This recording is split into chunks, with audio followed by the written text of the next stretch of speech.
AI has the potential for really changing a lot of business practices. Businesses are already aggressively investing in these new technologies. It's going to change jobs. A lot of people are going to find that the jobs that they've been remunerated for in the past are not going to be the jobs in the future. There's so many design challenges. How can we make sure these algorithms take into account issues that we know we care about? What kind of planet do we want to be living on? What kind of growth do we care about? Is it just growth for growth's sake, or is it inclusive and sustainable growth?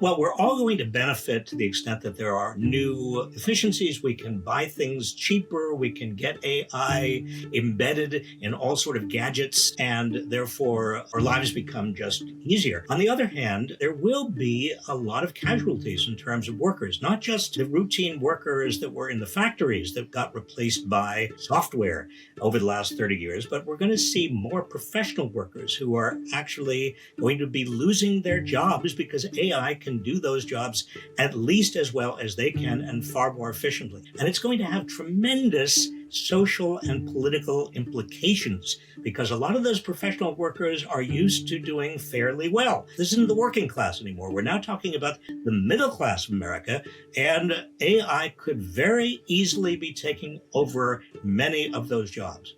To say that everybody benefits has never been true in economic history or economic change. There will be actually significant parts of society that will fall behind. Major technological changes, and they don't happen all that often. The steam engine was one, electrification was another. The winners win more than the losers lose. So net, big gain. Even in the last 40 years, 50 years, the nature of technological change has favored those with more advanced educations, higher degrees, technical educations, and so on. This has been a clear trend for the last 50 years. That means a lot of people have been left behind in the United States. Heads of AI who are billionaires are libertarians. They say, oh, leave everything alone, leave it to us. Well, that's easy if you're a billionaire, but it's not so easy if you've lost your job. In this sense, I think that we really need to have a fair assessment of this great potential technology to make sure that it works for society broadly.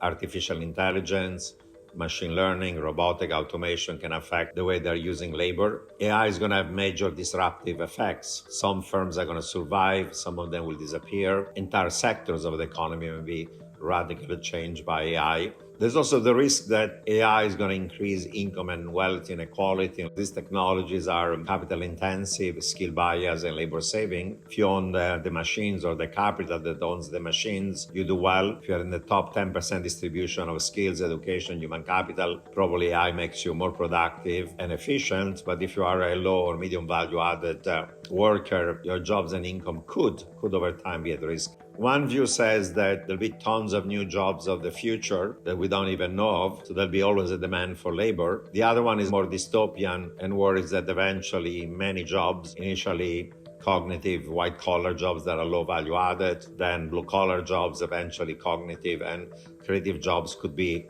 at risk. Of course, if the economic pie is larger because you have higher potential growth and productivity growth, can always tax those who are better off, those that are winners, and then redistribute income to those who are left behind. It's going to change jobs. A lot of people are going to find that the jobs that they've been remunerated for in the past are not going to be the jobs in the future. The returns to owning AI, to owning the intellectual property will soar, and that's why we have new trillion-dollar companies. But for a lot of Americans, it actually means lower real earnings, not higher real earnings, because it means a shift of the income distribution. And we need to understand all of this better so that we can actually make public policies that say, oh, AI is a great thing, but this part of society is going to need help. This part of society is going to be so incredibly rich that they actually should pay some more taxes.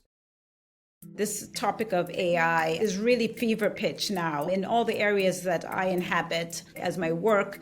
as an investor, as an economist, as a board member, as a public policy person. I think it's a longer game than perhaps people are thinking about. But at the micro level, it could have a meaningful impact, not just on business models and how companies constitute themselves and think about allocating resources like capital and labor, but also I think it could be incredibly transformative for the role of state. If indeed we end up with a lot more people who are out of work, which some estimates assume that might be the case, we might see a new role of state and obviously a real challenge to what the role of corporations is, given that on the 2019 Business Roundtable, the pledge to revamp the role of corporations, not just think about financial shareholders, but to think about stakeholders broadly. So in a world where more people are out of work, we have to think about how society is growing in this laborless growth model. There's a lot more questions that will emerge around AI. And of course, I have not even talked about the risks to the downside. My thesis is that we're going to see a much closer relationship between the public sector, including the third sector, the NGO sector,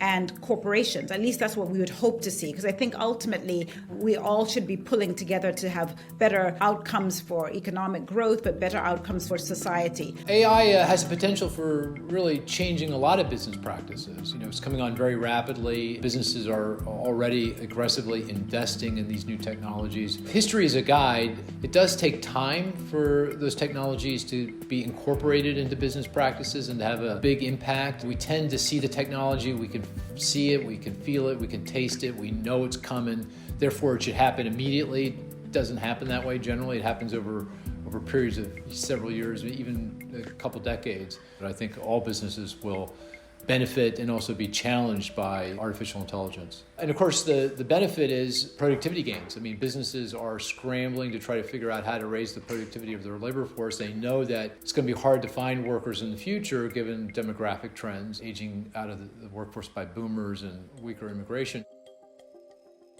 General purpose technologies, which include new forms of energy, even includes like mass production, includes nanotechnology, these have often influenced new changes in production and distribution and consumption, right? So it means a new technology, a new technological revolution that impacts the whole economy, not just one little, gadget or something.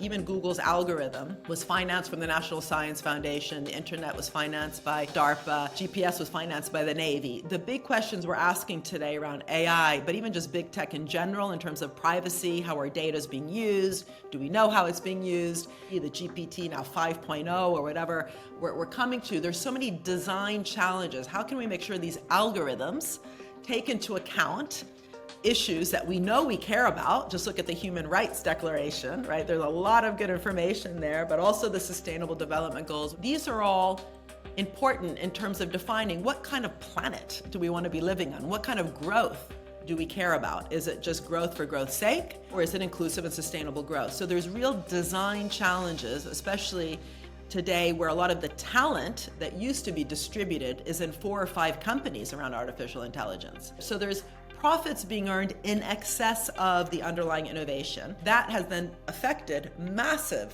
what I call rents, which are used then to hire in some of the top workers, labor, to work for the companies.